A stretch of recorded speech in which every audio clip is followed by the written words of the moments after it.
नमस्कार साथियों, मैं संजय नामदेव। स्वागत है आपका चैनल पर। आज हम पढ़ने जा रहे हैं प्रश्न बैंक कक्षा 12वीं मानव भूगोल के सिद्धांत पाठ्य पुस्तक 1 इकाई 2 जो हमारा है उसका भाग 2 जनसंख्या संगठन। इसके पहले इकाई 1 और इकाई 2 का भाग 1 हमने देखा है। वो यदि आपने नहीं देखा हो तो आपने हमारे चैनल की जो प्लेलिस्ट है उस पर जाकर के देख सकते हैं। यहाँ हम इस जनसंख्या संगठन वाले पाठ की चर्चा आपसे करने जा रहे हैं। इस पाठ को शुरू करने से पहले मैं बताना चाहूँगा, यदि चैनल पर आप नए हैं तो हमारे चैनल को सब्सक्राइब कीजिए, लाइक कीजिए और अपने दोस्तों के साथ शेयर कीजिए। इकाई 2 जनसंख्या संगठन हमारा ये जो पाठ अध्याय 3 है, सही विकल्प का जो चयन करने वाले प्रश्न की हम बात करें तो पहला हमारा विकल्प है आयु वर्ग समूह जो कार्यशील जनसंख्या का प्रतिनिधित्व करता है। इसका उत्तर हमारा हो जाएगा द वाला 15 से 59 वर्ष।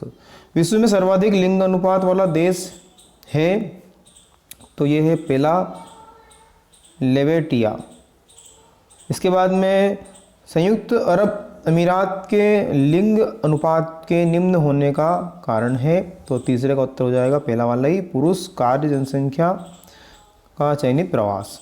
भारत में जो पढ़ने लिखने के साथ ही अंकगणित परिकलन की समझ रखता है वह साक्षर है। उसकी आयु है तो उसकी आयु है 7 वर्ष से अधिक। इस प्रकार से साथियों हम आपको वस्तुनिष्ठ प्रश्न हल करवा रहे हैं। हम इसके साथ में आपको 2 नंबर 3 नंबर वाले प्रश्न भी हमारे चैनल पर यूट्यूब के माध्यम से करवाएंगे, इसलिए वीडियो को अंत तक देखें। ऑस्ट्रेलिया का आयु लिंग पिरामिड का आकार है तो 5वें का जो उत्तर हो जाएगा ब वाला घंटी के आकार का। इसी प्रकार लिंग संगठन आवश्यक है क्योंकि यह निम्न में से किसके अध्ययन में सहायक है तो छठे वाले का जो उत्तर हो जाएगा उपरोक्त तो सभी, मतलब यहाँ सभी वाले जो सभी विकल्प है वो सत्य हैं। यूरोप के अधिकांश देशों में महिलाओं की तुलना पुरुषों से की संख्या कम मिलने के कारण है तो हम ये कहेंगे कि इसका उत्तर हो जाएगा उपरोक्त तो सभी। इसमें भी ये सभी उत्तर इसके सत्य हो जाते हैं। रिक्त स्थान की पूर्ति वाले प्रश्न की यदि हम बात करें तो पहला रिक्त स्थान हमारा है, रिक्त स्थान सामाजिक आर्थिक विकास के सूचक होते हैं तो जनसंख्या का अनुपात, जो जनसंख्या का अनुपात है, जनसंख्या का अनुपात आ जाएगा यहाँ पर प्रति 100 स्त्रियों पर 311 पुरुष रिक्त स्थान देश का लिंग अनुपात है तो ये है संयुक्त अरब अमीरात, संयुक्त अरब अमीरात है ऐसा देश। तीसरा रिक्त स्थान संयुक्त राष्ट्र द्वारा सूचीबद्ध रिक्त स्थान देशों में स्त्रियों के लिए प्रतिकूल लिंग अनुपात है तो 72 देश हैं ऐसे। इसके बाद में चौथा है रूस सहित यूरोप के बड़े भागों में स्त्रियों की अपेक्षा पुरुषों से की संख्या अल्प, यहाँ आ जाएगा अल्प मतलब कम है, ऐसा भी लिख सकते हैं। फिर सामान्य संपूर्ण एशिया में रिक्त स्थान लिंग अनुपात पाया जाता है तो निम्न लिंग अनुपात पाया जाता है। सत्य असत्य वाले प्रश्न पे हम चलें यदि तो हमारा पहला प्रश्न है विकसित अर्थव्यवस्था में अधिकांश लोग प्राथमिक क्रियाओं में संलग्न हैं, यह सत्य है। प्रौद्योगिकी एवं वैचारिक विकास से जुड़े कार्य चतुर्थ क्रियाएं हैं, सत्य है। एशियाई देशों में लिंग अनुपात स्त्रियों के अनुकूल है, असत्य है। इसके बाद विश्व का औसत लिंग अनुपात प्रति 100 पुरुष पर 102 स्त्रियां हैं, ये भी असत्य है। और संयुक्त अरब अमीरात में विश्व का सबसे कम लिंग अनुपात दर्ज किया गया है, ये हमारा सत्य। इस प्रकार से दूसरा और 5वां ऑप्शन ही हमारा सत्य, बाकी के तीनों असत्य हैं। एक शब्द एक वाक्य में उत्तर दीजिए वाले प्रश्नों की यदि हम बात करें तो विकासशील अर्थव्यवस्था में लोग कौन से क्रियाकलापों में अधिक संलग्न होते हैं तो पहला वाला प्रश्न है तो ये है प्राथमिक अर्थव्यवस्था, यहाँ आ जाएगा प्राथमिक अर्थव्यवस्था में संलग्न होते हैं। दूसरा हमारा है आयु लिंग संरचना को दर्शाने के लिए किस आकृति का प्रयोग किया जाता है तो पिरामिड का प्रयोग उसमें किया जाता है। घंटी के आकार का आयु लिंग पिरामिड किस प्रकार की जनसंख्या को दर्शाता है, किस प्रकार की जनसंख्या को दर्शाता है, यहाँ आ जाएगा ऑस्ट्रेलिया। ये जो ऑस्ट्रेलिया में है इसे। इसके बाद में अगला हमारा है जनसंख्या का ग्रामीण और नगरीय विभाजन किस आधार पर होता है तो निवास के आधार पर होता है, यहाँ आ जाएगा निवास। किसके स्थान पर आ जाएगा निवास और के आधार पर होता है। फिर नगरीय क्षेत्र का कोई एक कार्य लिखिए तो नगरीय क्षेत्र का एक कार्य है गैर प्राथमिक कार्य। गैर प्राथमिक कार्य। ये हमारे एक वाक्य एक शब्द के उत्तर हो जाते हैं। इस प्रकार 3 अंकों के प्रश्नों की चर्चा के लिए आप पूरे प्रश्नों के उत्तर आपको स्पष्ट रूप से दिखाई देंगे।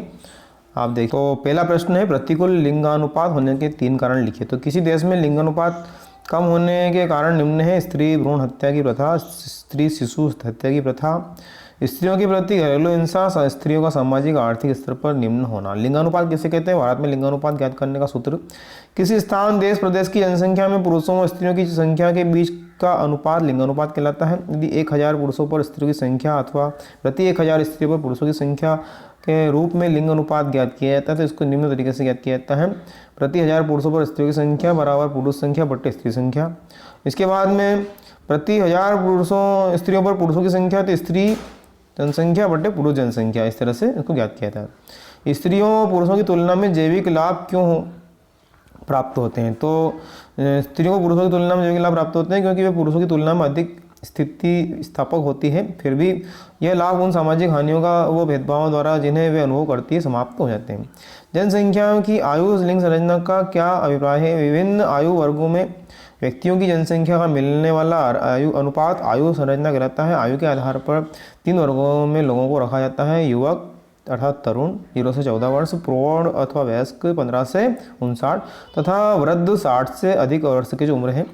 विभिन्न आयु वर्गों में लोगों की संख्या को प्रदर्शित करना आयु संरचना कहलाता है। यह जनसंख्या संगठन का एक महत्वपूर्ण सूचक है। इसके द्वारा किसी भी स्थान की कार्यशील जनसंख्या एवं आश्रित जनसंख्या की स्थिति का पता लगाया जा सकता है। भविष्य में जनसंख्या में होने वाली वृद्धि का अनुमान लगाने का यह एक महत्वपूर्ण कारक होता है। 5वां प्रश्न है, यूरोपीय देशों में पुरुषों की संख्या कम होने के कोई 3 कारण बताइए। तो समस्त एशिया लिंग में लिंग अनुपात निम्न है: चीन, भारत, सऊदी अरब, पाकिस्तान व अफगानिस्तान जैसे देशों में लिंग अनुपात और भी कम है। दूसरी ओर रूस सहित यूरोप के एक बड़े भाग में पुरुष अल्प संख्या में है। यूरोप के अनेक देशों में पुरुषों की कमी, वहाँ स्त्रियों की बेहतर स्थिति और भूतकाल में विश्व के विभिन्न भागों में अत्यधिक पुरुष प्रवास के होने के कारण है। जनसंख्या पिरामिड का उपयोग क्यों किया जाता है? पिरामिड के दाएं और बाएं भागों में क्रमशः किनका प्रतिशत दर्शाया जाता है? जनसंख्या की आयु लिंग संरचना का अभिप्राय विभिन्न आयु वर्गों में स्त्रियों और पुरुषों की संख्या से होता है, जिसे जनसंख्या पिरामिड द्वारा दर्शाया गया है। और जनसंख्या पिरामिड का बायां भाग पुरुषों तथा प्रतिशत तथा दायां भाग स्त्रियों का प्रतिशत दर्शाता है। जनसंख्या वृद्धि से क्या तात्पर्य है? वृद्ध जनसंख्या वृद्धि से क्या तात्पर्य है? और वृद्ध व्यक्तियों से एक लाभ और एक हानि। तो जनसंख्या का वृद्ध होना एक ऐसी प्रक्रिया है जिसके बुजुर्ग जनसंख्या का हिस्सा अनुपात की दृष्टि से बड़ा हो जाता है। यह 20वीं शताब्दी की नई परिघटना है और विश्व के अधिकांश विकसित देशों में उच्च आयु वर्ग में बढ़ी हुई जीवन प्रत्याशा के कारण जनसंख्या बढ़ गई है। जन्म दरों में ह्रास के साथ जनसंख्या में बच्चों का अनुपात घट जाता है और दुनिया के ज़्यादातर देशों में बड़ी संख्या में लोग वृद्ध हो रहे हैं, जिसका सीधा असर अपरिहार्य तौर पर पेंशन और वृद्धों की सहायता लेने वाली दूसरी योजनाओं पर पड़ने वाला है। वृद्ध होती जनसंख्या को अधिकाधिक लाभ व सुरक्षा देने का प्रयास में कई जरूरतमंद युवा और गरीब वर्ग मिलने वाली सुविधाओं से वंचित रह जाते हैं। समान जनसंख्या पिरामिड की क्या विशेषता है? किसी देश में जनसंख्या का यह पिरामिड बनता है। तो ऑस्ट्रेलिया का आयु लिंग पिरामिड घड़ी के आकार का है और घंटी के आकार का जनसंख्या पिरामिड जो शीर्ष की ओर शुंडाकार है और समान जन्म और मृत्यु को दर को दर्शाता है। इस जनसंख्या स्थिर होती है जैसे ऑस्ट्रेलिया। संकीर्ण आधार पर और शुंडाकार शीर्ष की जनसंख्या पिरामिड शून्य तथा ऋणात्मक जनसंख्या वृद्धि को दर्शाता है जैसे जापान।